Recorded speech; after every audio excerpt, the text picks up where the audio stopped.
Salut les entraîneurs, voilà un extrait d'une session coaching de coach, un moment chaque mois pendant lequel vous me partagez vos challenges et je vous propose mes solutions.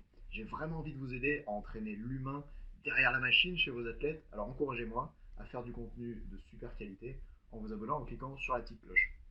Et puis, si vous voulez faire passer votre coaching au niveau supérieur, regardez ces consultations jusqu'au bout. Prêt? Partez. De mon côté, en tant qu'entraîneur, je souhaite développer l'autonomie de mes nageurs. Je veux qu'ils soient capables d'agir sans moi. Je ne veux pas qu'ils soient dépendants de moi, que ce soit à l'entraînement, mais aussi en compète. Je veux qu'ils comprennent par eux-mêmes leurs erreurs pour qu'ils avancent, entre guillemets, tout seuls. Certes, je peux aider, c'est mon rôle, à ce qu'ils s'en rendent compte, à ce qu'ils se rendent compte de leurs erreurs, mais j'essaie à tout prix de ne pas leur dire. J'ai récemment vu du coup le module sur la résilience et du coup à partir de là une question me venait en tête. Donc durant ce module, j'ai bien compris qu'avant de faire un feedback technique, il fallait attendre que l'athlète soit disponible. Or, il m'est arrivé maintes fois que des nageurs reprennent le chemin de l'entraînement sans chercher à comprendre ce qui a été ou même ce qui n'a pas été durant la compétition. Il n'y a donc pas de remise en question et l'erreur risque de se reproduire à nouveau, chose que évidemment je ne veux pas. Prenons un exemple, un athlète rate sa course, il n'est pas disponible. Même à la fin de la compète, il est toujours pas disponible, donc il rentre chez lui, il revient le lendemain à l'entraînement. Là, on s'aperçoit du coup qu'il est disponible, on le ressent, mais il ne revient pas lui-même sur son erreur et donc il reprend l'entraînement comme si c'était rien passé, quoi. Donc comment faire du coup pour qu'il se rende compte lui-même de son erreur et qu'il vienne en parler lui-même, comme le suggère du coup le coach Colm O'Connell, en athlétisme. Comment rendre du coup l'athlète un peu plus autonome dans sa performance en fait.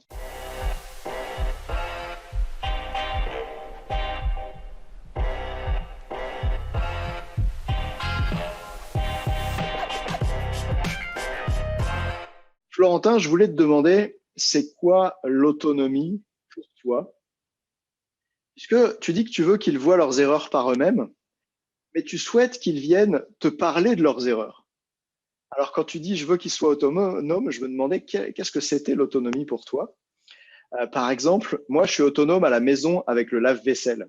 Ça veut dire que je ne dis jamais à ma copine que je vais le faire et je veux surtout pas qu'elle m'en parle du lave-vaisselle parce que je suis autonome avec ça. Et pour moi, autonome, ça veut dire surtout fous-moi la paix avec ce truc, ça va être fait et je veux Moi, vraiment j'ai pas un qu'on truc en parle. personnel. Anaël? Juste en fait, vous avez, enfin pour beaucoup, on a la mauvaise définition de autonome. Par exemple, pour toi, ton lave-vaisselle, en fait, t'es pas autonome, t'es indépendant. En fait, l'autonomie, c'est je vais faire tout seul, mais j'ai toujours quelqu'un qui m'accompagne et qui veille. Alors que l'indépendance, c'est je sais faire tout seul et dans tous les cas, j'ai pas besoin d'aide. Voilà, c'était la petite subtilité. Ok, merci beaucoup Anaël d'avoir précisé ça. C'est vrai qu'en général, au niveau du vocabulaire, je suis pas le plus pointu. Du coup, c'est cool de savoir ça et je pense que ça aide à préciser la définition pour tout le monde. En tout cas, en partant de la définition dont j'ai parlé, voilà ce que je voulais te proposer, Florentin. Pour moi, tu as plusieurs possibilités. La première, ce serait de faire un briefing en disant salut, vous êtes les experts, vous trouvez vos erreurs seuls, je vous fais confiance. Moi, je ne veux même pas entendre parler de vos erreurs parce que je sais que vous êtes des experts et je sais que les experts, ils ont cette compétence à dénicher eux-mêmes leurs erreurs et à en faire quelque chose par eux-mêmes. Donc, je vous fais confiance et vous faites ça. Ça correspondrait du coup un peu à la définition d'Anaël de l'indépendance. Et c'est ce qu'on appelle comme stratégie d'intervention, une stratégie de laisser faire. Je vous fais confiance, je sais que vous allez le faire. Une deuxième possibilité serait d'avoir un briefing du type je compte sur vous pour revenir à l'entraînement avec une liste écrite de vos erreurs et on en parlera ensemble. Ça veut dire que là, c'est pas toi qui leur dis quelles erreurs ils ont fait. Tu comptes vraiment sur eux pour être autonome par rapport à ça. Et en même temps, eh bien, ensuite, vous allez débriefer de ça ensemble. Et ça me fait penser aux techniques d'aménagement du milieu pour le terme. Ne retenez pas forcément celui-ci. Troisième stratégie, pardon, si je vais quand même vous aider à ce que je veux dire avec aménagement du milieu, c'est que tu as une procédure qui est aménagée. Ça veut dire, pour les coacher, c'est pas juste tu les laisses faire, c'est voilà quelle est la procédure. Vous allez penser à propos de vos erreurs, vous allez les noter dans un cahier, l'aménage qu'ils ont à faire avec un cahier. Et puis ensuite, on en parlera ensemble. Le truc, il est très procéduré, j'ai envie de dire.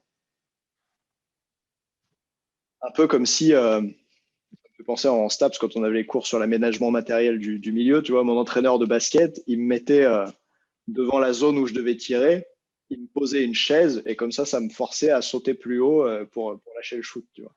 Là, j'aménage le milieu de la même façon que je peux laisser un cahier. Et puis, troisième stratégie, ce serait de faire un briefing de la façon suivante. C'est moi l'entraîneur, alors je vais vous dire ce que vous avez mal fait. J'ai compris que ça, Florentin, c'est pas forcément la posture que tu voulais avoir. Je t'ai plutôt présenté les trois pour que ça puisse t'aider à avoir un espèce d'éventail comme ça de comment tu peux faire varier la posture en termes d'intensité de présence. Et à mon avis, l'idéal, c'est d'avoir une alternance de ces stratégies en fonction de la situation, des athlètes, de la saison. Je te donne un exemple. En snowboard, quand je rencontre une grosse erreur par rapport à la sécurité, je vais très souvent prendre la troisième posture. Parce que des fois, il n'y a pas de temps à perdre. Tu vois, quand les athlètes, par exemple, quand les riders, ils vont se placer juste derrière une bosse sur une piste rouge où tu sais que les gens au-dessus, ils arrivent à 80 km/h, je leur dis pas, tiens, qu'est-ce que vous pensez que c'est l'erreur que là, vous êtes en train de faire? J'arrive dessus en criant et je dis surtout, vous dégagez, on va aller s'installer là-bas pour les mettre en sécurité. Donc, cette posture-là, moi, je l'apprécie. Je pense que parfois, elle est utile. Et je t'invite, du coup, toi, à construire les choses avec eux. Peut-être que, comme on l'a dit tout à l'heure avec Emeric, au début, ils n'ont pas forcément l'œil pour s'évaluer. Donc, on veut construire ça chez eux. Et une façon de construire ça chez eux, ben, ça peut être d'utiliser la stratégie 3 ou la stratégie 2 avant d'aller progressivement vers une stratégie 1.